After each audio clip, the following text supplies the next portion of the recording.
aula, nós vamos estar comentando um pouco sobre o cenário mais contemporâneo da política americana, estadunidense, né? E nesse sentido nós já podemos fazer alguns apontamentos, então, até em relação a outros países, né? Que ao próprio Brasil também, né? Um efeito que se espalhou, né, pelo mundo, questão da eleição do Trump em 2016, papel desempenhado pela mídia, pela opinião pública, né? E o que o artigo traz ali para nós, a questão da chamada espiral do silêncio.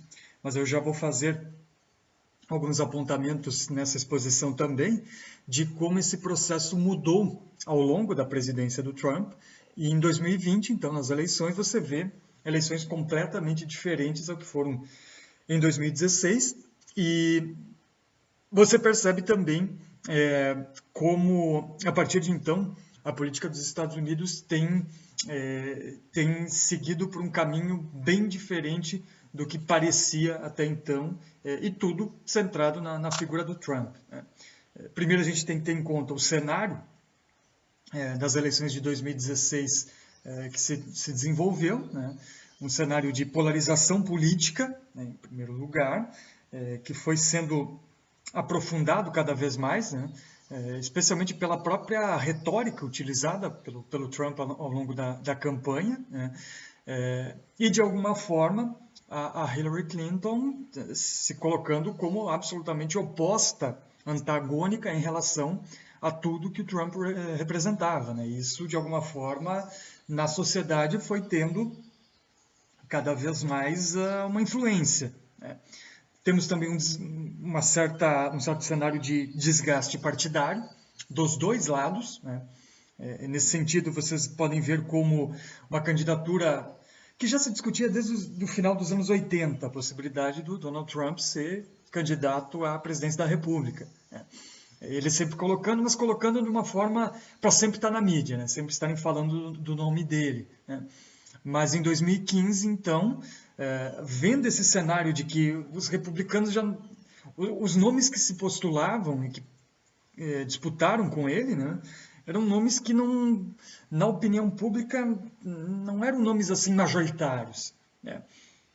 E a campanha dele, dentro do próprio Partido Republicano, se constrói dessa forma, de que ele queria acabar com o establishment do partido, que ele estava ali para mudar tudo isso, né? E do outro lado, o Partido Democrata, você vê também dentro do próprio Partido Democrata aquele desgaste na eleição primária entre Hillary Clinton e Bernie Sanders, né? Onde o pessoal do Bernie, boa parte, né, que era um grupo expressivo, né, considera que o establishment partidário também não permite qualquer tipo de mudança, né, de que foca muito e dá muito dinheiro para a campanha da Hillary.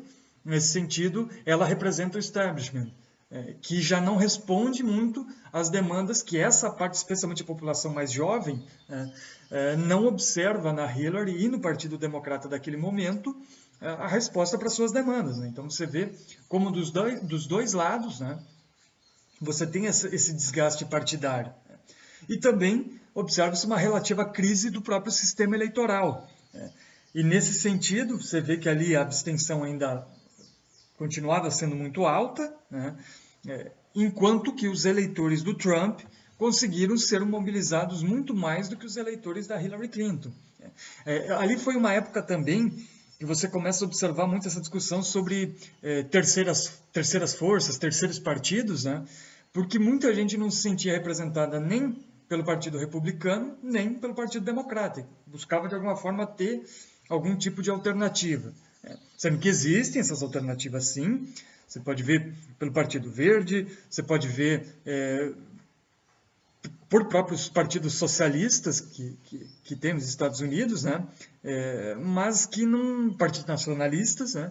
Mas que não tem essa representatividade, não tem esse alcance que os dois partidos tradicionais ali, republicano e democrata, têm. E esses três fenômenos que a autora nos apresenta ali, que marcavam esse cenário das eleições de 2016, foram cenários que, durante a presidência do Trump, se intensificaram ainda mais, E a partir de 2020 você vê essa quebra, essa ruptura com o modelo tradicional de política. Então, são questões para a gente ainda estar discutindo. E, basicamente, o que se observa ali, a partir de 2016, essa sociedade dividida dos Estados Unidos. Um antagonismo entre os grupos de interesse ali, em que, na verdade, o que você começa a observar já ali é um certo tipo de maniqueísmo. Como a gente viu na aula passada, presencial, você constrói a sua identidade a partir da negação da identidade do outro. Isso é algo que o Trump fez muito bem nesse sentido, e que os democratas tiveram que entrar nesse jogo depois, durante a presidência dele, para se contrapor e colocar a sua própria identidade, o que nos caracteriza de forma diferente a ele. E aí a autora vai dizer que uma das explicações para a eleição do Trump em 2016, quando os institutos de pesquisa não apontavam essa possibilidade, claro, temos que fazer a ressalva aqui, a eleição do Trump ocorreu por meio do colégio eleitoral. No voto popular, a Hillary venceu, assim como havia acontecido lá em 2000, Al Gore também vence no voto popular o George W. Bush, mas o Bush acaba vencendo no colégio eleitoral. Aquelas discussões que a gente tem ali sobre a efetividade da representatividade do sistema eleitoral estadunidense. E por isso que ele mantém-se em crise também. Mas como que as pesquisas não captaram essa possibilidade de vitória do Trump? A autora nos traz, a partir da teoria ali do conceito de espiral do silêncio, que isso se deve, de alguma forma, ao próprio papel desempenhado pela mídia, no geral. O mainstream midiático, construindo aquela narrativa anti-Trump, colocando como uma candidatura perigosa, colocando como uma candidatura que poderia levar cada vez mais à fragmentação da sociedade estadunidense, batendo sempre nele, e ele, Trump, absorve isso e constrói a sua identidade a partir disso. Aquela questão que ele começa a chamar toda a mídia convencional de fake news. Então, que ele diz que é um conceito que ele traz, sendo que isso é algo que já existia previamente. Mas ele começa a fazer também essa narrativa, de alguma forma, rivalizando. Você pode ver, a partir aí de 2016, na campanha dele, nos comícios, sempre colocando a sua plateia, o seu eleitorado, contra essa mídia convencional. E sempre quem falava bem dele, ele falava bem dessas mídias, nomeadamente, nessa época, a Fox News. Com o tempo, você vai ter, além da Fox News, Newsmax, OAN, redes que começam a se construir dentro desse maniqueísmo, redes que só falam notícias positivas em relação ao Trump e começam a disseminar também fake news, e aí fake news de fato. Mas você tem esse processo o mainstream midiático se colocando então contra o Donald Trump. Nesse sentido, muitos eleitores do Trump, quando vinham as pesquisas de opinião, se sentiam, o que a gente chama de voto envergonhado. Sentiam que a opinião dominante, a opinião hegemônica era contra o Trump. Então, para eu não ir contra essa opinião dominante e, de alguma forma, tendo um temor de ser isolado socialmente por dizer que era trumpista, que votava no Trump, no caso, não necessariamente trumpista, a pessoa não declara esse voto, se diz indeciso, ou então diz que vai votar nos democratas, mas não admite o seu voto no candidato que lhe é de preferência de fato.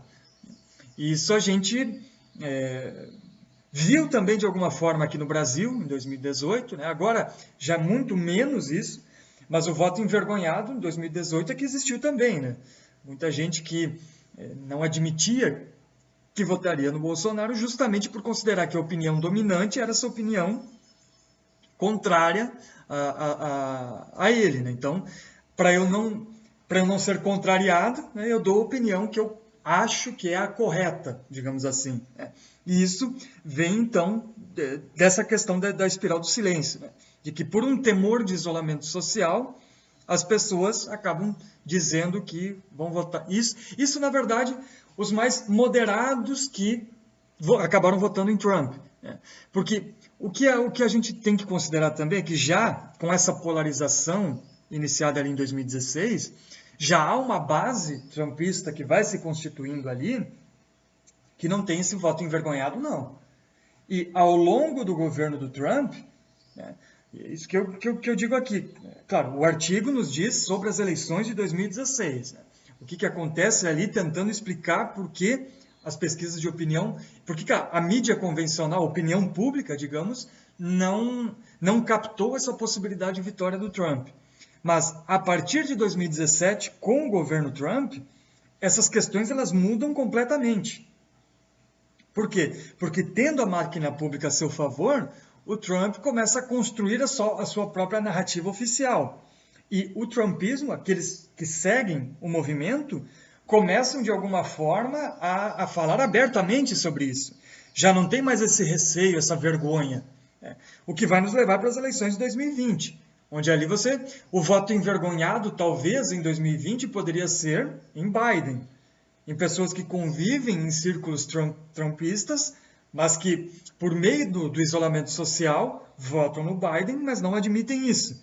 Mas é que ali as pesquisas já colocavam essa possibilidade que o Biden venceria, quase todas, né? Então ali a gente vê como já a espiral do silêncio já não explica nas eleições de 2020. Justamente porque o trumpismo deixa de ser esse movimento mais obscuro e, de alguma forma, torna-se mainstream também. Né? E a polarização feita pelo governo do Trump, né, aumenta cada vez mais esse maniqueísmo, nós e eles.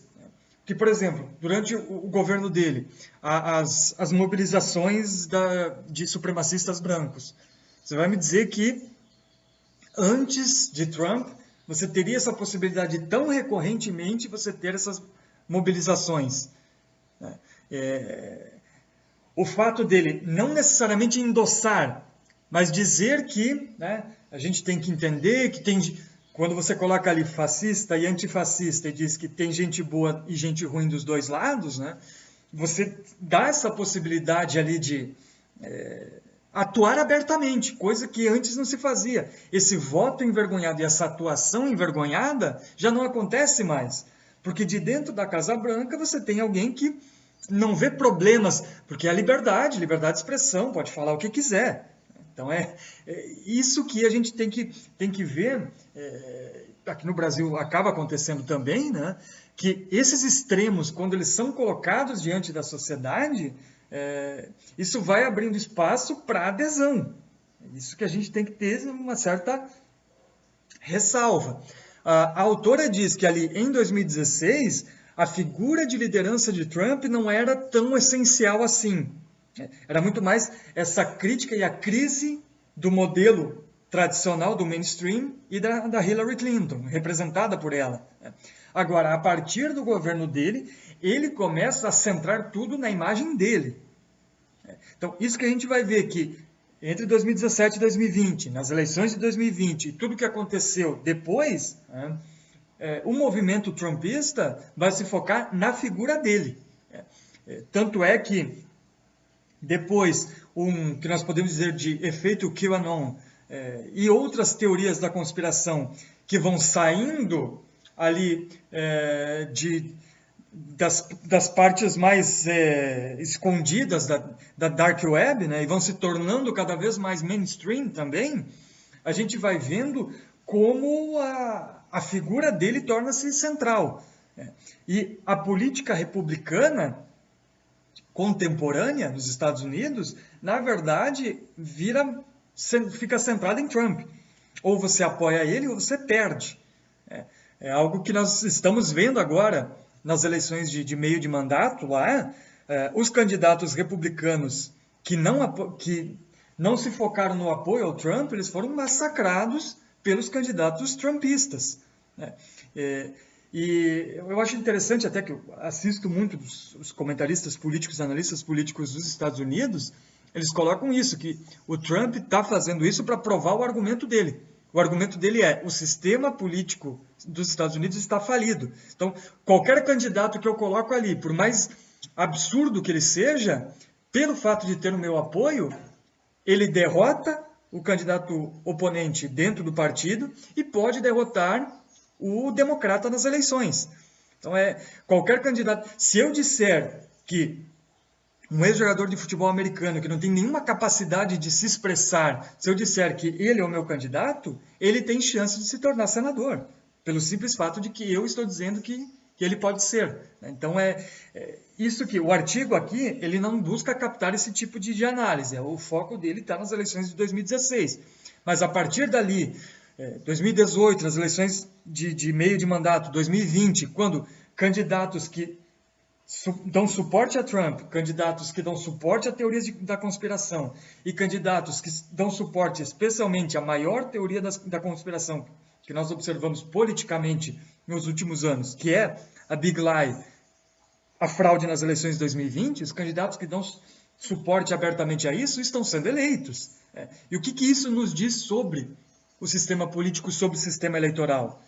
Por um lado, que a população, boa parte da população, não se sente representada por esse modelo e que, por mais absurdo que sejam os argumentos apresentados, eu vou seguir porque eu não me sinto representado pela a proposta oposta. Então, isso vai, de alguma forma, fomentando e aprofundando cada vez mais a crise do sistema representativo. E aí a gente pode comparar com o que nós vimos na última aula sobre a polarização de 2016 aqui no Brasil, da mesma forma, o sentimento antipolítica. E como eu disse, esse sentimento antipolítica, ele abre o espaço para qualquer tipo de solução que consiga dar uma solução para os meus problemas. Solucionando os meus problemas, pronto, é isso que eu espero. Tendo essa solução dos meus problemas, é o que me basta. Então, são fenômenos complicadores para o sistema político e fenômenos que nós temos que levar em conta. Mas, para essa aula específica, vamos analisar então essa questão da espiral do silêncio, e de como essa construção de uma imagem midiática hegemônica leva ao aprofundamento da crise do sistema político e da crise da própria mídia. Isso aconteceu nos Estados Unidos, já tinha uma imagem, sentimento anti-mídia tradicional, convencional, muito grande, e vejam o que aconteceu, e acontece aqui no Brasil também. Ao mesmo tempo que você tem um sentimento antipolítica, você tem esse sentimento anti-mídia convencional também, que abre espaço para a busca de informação política nas mídias alternativas, especialmente nas redes sociais.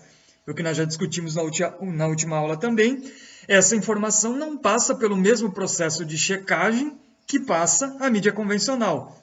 E quais os problemas que isso nos deixa para as nossas relações políticas? É isso que eu vou deixar para nós discutirmos então a partir da nossa atividade e para discutirmos também no próximo encontro presencial.